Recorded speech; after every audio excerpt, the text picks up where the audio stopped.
Alina Gârneț, jurnalist, student la Facultatea de Jurnalism și Științele Comunicării, Universitatea de Stat din Moldova.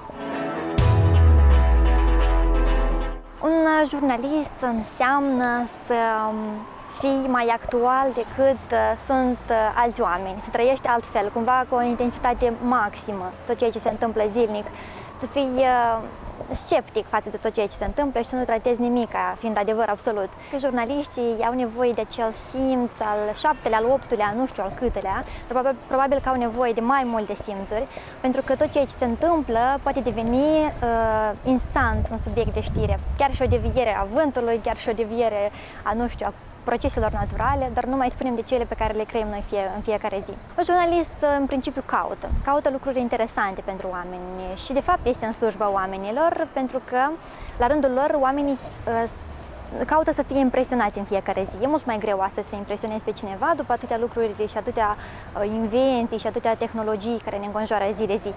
Însă, jurnalistul trebuie să aibă acel talent ca să impresioneze oamenii, în același timp să-i informeze. Un jurnalist activează astăzi peste tot.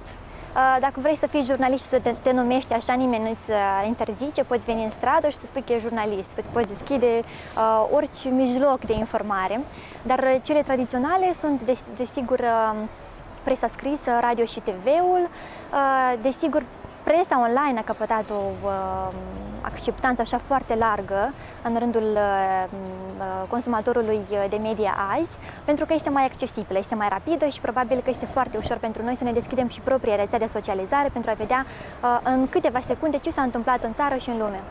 Perspective de dezvoltare de la reporter la editor, de independență de cum un om își găsește loc în această profesie, pentru că sunt oameni care sunt mai statici, sunt manageri buni și pot conduce o echipă, pentru că și jurnalismul este o echipă până la urmă.